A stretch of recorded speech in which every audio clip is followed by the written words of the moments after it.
I would say it is probably a big challenge for any entrepreneur to assemble a good team. And essentially, I would say the most important asset of any company are the people. Every person has certain strengths and weaknesses.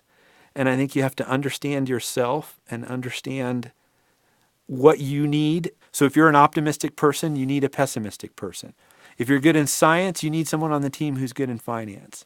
If you're really good at pitching, but you're not very good at making sure all the bills are paid on time, you need all the pieces in place. When you are putting together a business where the primary asset is the creativity and the intelligence of the people who are a part of that business, I feel in some ways that you're putting together a number of artists. So you do have strong personalities, strong intuition, strong desires. And sure enough, those were people that we had to replace because they never really get comfortable to the idea that we had to work as a team. When you're dealing with Apple or IBM or Microsoft, one bad person doesn't have a huge effect on the overall culture. When you have 5 people sitting in a tiny room, one person is 20%. There are a lot of good scientists out there, a lot of good technical experts. If you cannot connect very well with people at different levels, with different backgrounds, doing a startup is going to be very, very difficult. People who've worked together in various combinations is also important. It's something that is important for you as an entrepreneur. It's something also that potential investors and customers look for. Are these people who can work well together? You have to have people who are good at optimizing things. You also need people who are going to be quite aggressive in pushing new approaches and new technologies and so on and so forth, and getting answers for certain things, and you need those as well. Then you've got people who are really quite entrepreneurial. They want to grow their own companies. They make it very clear they want to grow their own companies. If something was new to us, we found a lot of comfort in bringing in someone who had a very thick resume and had done it a million times. And logically, that does seem like it should be useful, and sometimes it is.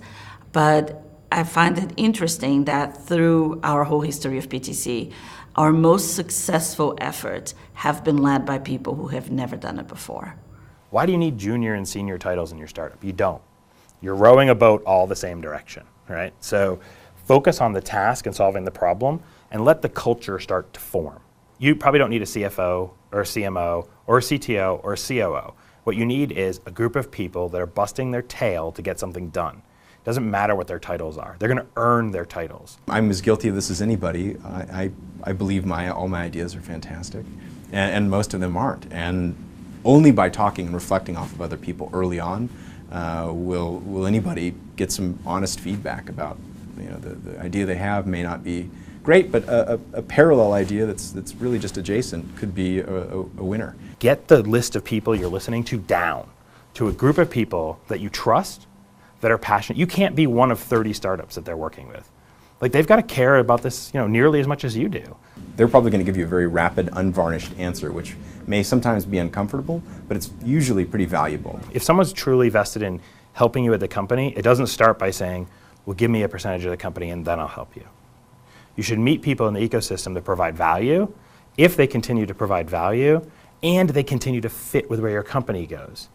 One of the things I really struggle with is I see companies who pivot or change or do whatever they need to do as they refine their business model, but their mentors aren't changing, their advisors aren't changing. Is this a great idea by a great team solving a meaningful problem with a real business model?